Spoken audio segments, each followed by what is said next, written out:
통해서 또 우리에게 무슨 계획이 있으실까?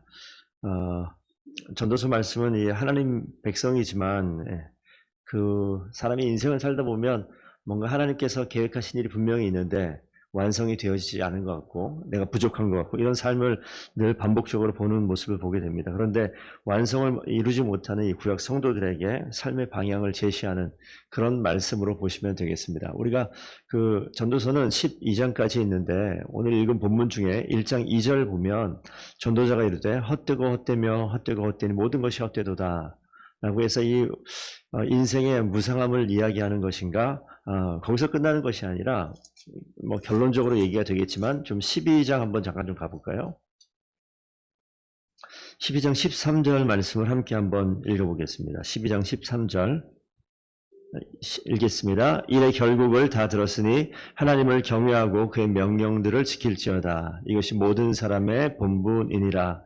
하나님께서 이 전도서 말씀을 통해서 인생을 살아가는데 과연 어떻게 살아가는 것이 맞는가라는 이 질문 앞에서 하나님께서 일의 결국을 하나님을 온전히 제대로 섬기는 모습, 시편 말씀에 이때 잠깐 보겠지만 여호와 하나님의 돌보심과 은혜가 아니고서는 이 땅에 있는 인생이 수고하고 애쓰는 모든 것이 헛되다라는 이 말씀과도 연결이 되는데 오늘 이 본문 말씀을 통해서 오늘 잠깐 한 부분만 좀 살펴볼 수 있도록 하겠습니다. 이 1절 보시면 다윗의 아들 예루살렘 왕 전도자의 말씀이라. 그래서 이 전도서를 기록한 이 저자가 누구냐라고 이야기했을 때 솔로몬 왕이라고 얘기도 하고 솔로몬이 아닌 이 후대의 다른 사람일 것이다라고 얘기도 하는데 명확하게 솔로몬이라고 이름이 안 나와서 예루살렘 왕 다윗의 아들 솔로몬도 될 수 있을 것이고 여기선 이 전도자라고 나와서 이 전도자라는 말의 뜻을 좀 풀어서 이제 보시게 되면 이런 집회를 소집해서 모으는 사람 이런 뜻이 있습니다. 그래서 왕이 모을 수도 있고 설교자가 모을 수도 있고 어떤 선생된 자가 모을 수도 있는데 하나님께서 이 뭔가 이 예루살렘 왕 어찌 보면 이 솔로몬이라고 얘기할 수 있을 것 같은데 모든 것을 경험하고 이 솔로몬의 이 말년에 모든 것을 누리고 모든 것을 하나님의 은혜도 알았지만 그가 솔로몬의 인생 후반부 가시게 되면 수많은 죄악의 어떤 그림자들이 그 인생 가운데 있는 것들을 보게 됩니다. 그 인생을 다 살아낸 마지막 때 쓴 글이 아닐까 이렇게 이야기하기도 합니다. 어쨌든 이 지혜를 가진 지혜자가 이 말씀을 썼는데 오늘 1장 2절 말씀에 가장 많이 나오는 말씀 헛되다라는 것. 이 구약 성경에 한 70회 정도 헛되다라는 말이 나온답니다. 그런데 그 중에 36번 정도가 전도서에 나와요. 그래서 이 헛되다라는 이 말의 뜻은 보면 이 숨이나 증기, 수증기 이런 거 눈에 보이지 않는 그런 모습들, 실체가 없고 일시적인 것을 이야기하는데 인생을 보면서 그렇게 이야기한대요. 우리 성도님들께서 혹시 어떻게 생각하실지 모르겠어요. 지금까지 살아오면서 인생을 최선 다해 살아왔는데 인생의 삶의 자리에 열심히 살았는데 무엇을 느끼는가? 어떤 자리에 있는가? 한번 이제 스스로 한번 질문을 해보고 전도자가 뭐라고 말씀하시는지 한번 보겠습니다. 3절 보면요. 해 아래에 수고하는 모든 수고가 사람에게 무엇이 유익한가? 해 아래에서 수고하는 모든 수고가 사람에게 무엇이 유익한가? 여기서 해 아래에서라고 표현을 합니다. 이 해 아래라고 얘기하는 우리가 살고 있는 인간이 살고 있는 영역을 이야기하는 것이고 성경을 보면 땅 아래 음부라고 얘기하는 것 그리고 하늘 더 꼭대기 그러니까 우리가 지금 속해 있는 제한되어 있는 하나님의 영역을 배제해버린 우리가 발을 딛고 사는 그 자리가 해 아래라고 이야기합니다. 그러니까 이 해 아래라고 굳이 표현을 해놓은 것은 인간이 발을 딛고 사는 인간의 수고가 있고 인간이 열심을 하는 이 공간 자체가 그 공간 자체가 인간의 수고, 헛됨을 계속해서 발견하고 그렇게 될 수밖에 없는 공간이라는 것을 강조하는 그런 의미로 이 전도서에서 사용되고 있어요. 그래서 다른 성경보다 전도서에서 해 아래에서 이런 표현이 되게 많이 나옵니다. 그러니까 어찌 보면 이 공간적인 개념 속에서 모든 인간은 어찌할 수 없이 제한된 영역 가운데 한계가 있다. 그래서 3절 맨 마지막에 보면 무엇이 유익한가라고 이렇게 이야기합니다. 인간의 수고가 어떤 유익도 가져오지 못한다라는 것이 이 삶의 틀이에요. 그러니까 우리 이 땅에 살고 있지만 인간의 한계가 있고 반복되어지는 그러한 이 허상 가운데서 우리가 하나님 아니면 진짜 삶의 의미를 붙들 수 없는 것을 계속해서 설명해 나가고자 이런 공간을 만들어 놓죠. 그러면서 인생뿐만이 아니라 우리 5절, 6절, 7절에 나타나는데 인생은 한 세대가 오고 한 세대가 가고 제한되어 있는 인생의 모습을 이야기할 뿐만 아니라 5절, 6절, 7절을 보면 해는 뜨고 지되 그 떴던 곳으로 빨리 가고 바람은 어떻습니까? 남으로 불다가 북으로 돌아가고 이리저리 돌며 바람은 그 불던 곳으로 돌아가고 강물은 계속 흘러서 바다로 가는데 바다가 다 채워지지 않고 해가 또 지고 뜨고 돌아가고 지고 뜨고 돌아가고 지치고 힘든 반복되는 과정을 얘기하는 것이고요. 바람은 계속 멈추지 않고 계속 도는데 어지럽게 이리저리 왔다 갔다 하는 향방이 없는 그런 모습을 보여주고요. 강은 계속해서 흘러서 바다를 채우는 것 같은데 바다에 어떤 변화도 없어 보이는, 계속 채워지지 않는 것 같은, 계속 그대로 있는 것 같은 반복되어지는 그런 모습. 그래서 모든 만물이나 사람이 8절에 이렇게 표현합니다. 모든 만물이 피곤하다는 것을, 만물이 피곤함을 이렇게 이야기하는, 끊임없이 반복되어도 만족됨이 없는 것. 시간이 지나서 뭔가 책을 많이 보는 것 같은데 시간이 지나니까 봤는데 잊어버리고 기억 안 나고, 채워서 기억 안 나면 이제 허무하거든요.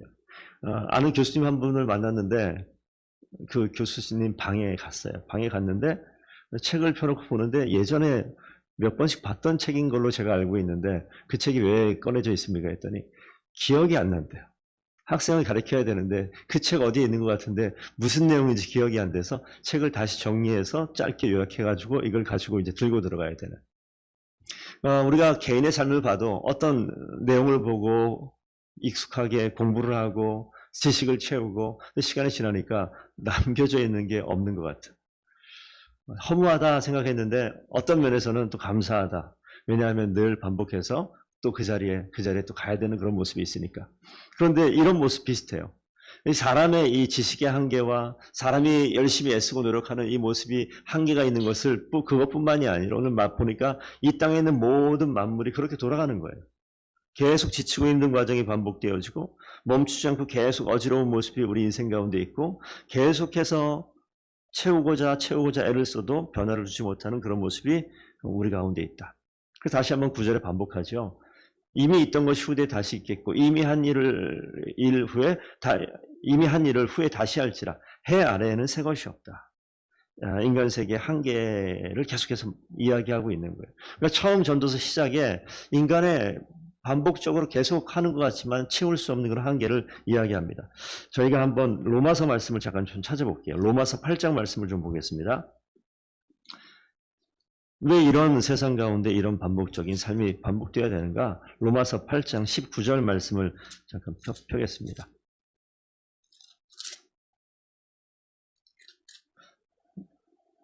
찾으셨으면 19절을 제가 읽고요. 20절 성도 읽어주시죠. 피조물이 고대하는 바는 하나님의 아들들이 나타나는 것이니 함께 읽겠습니다. 피조물이 허무한데 굴복하는 것은 자기의 뜻이 아니요 오직 굴복하게 하시는 이로 말미암음이라. 계속 읽겠습니다. 그 바라는 것은 피조물도 썩어짐의 종로릇 한 데서 해방되어 하나님의 자녀들의 영광의 자유에 이르는 것이니라. 피조물이 다 이제까지 함께 탄식하며 함께 고통을 겪는 것을 우리가 아느니라. 피조물이 허무한데 굴복하고 썩어짐의 종로릇 하는 것들, 죄로 말미암아 사람들뿐만 아니라 피조세계도 다 허무하게 되었다.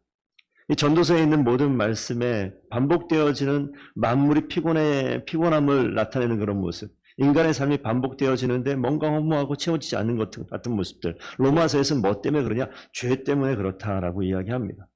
그래서 아까 12장 13절 전도서 말씀에 하나님을 경외하고 그 명령을 지키는 일이 모든 사람의 본분이다라고 이야기하죠. 시편 127편 1절 2절 제가 읽어드리겠습니다. 여호와께서 집을 세우지 아니하시면 세우는 자의 수고가 헛되며 여호와께서 성을 지키시 아니하시면 파수꾼에 깨어 있음이 헛되도다. 너희가 일찍 일어나고 늦게 누우며 수고의 떡을 먹음이 헛되도다. 이렇게 기록하고 있습니다.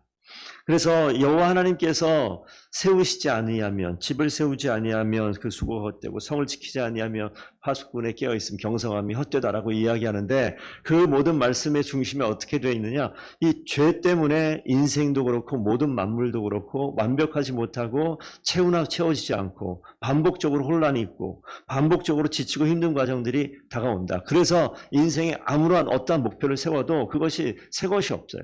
하나님을 빼버리면, 죄 문제가 해결되지 아니하면 온전하게 인생의 방향을 정해 나가도 그것이 채워지지 않는 것이 인생의 모습이다라고 이야기하죠.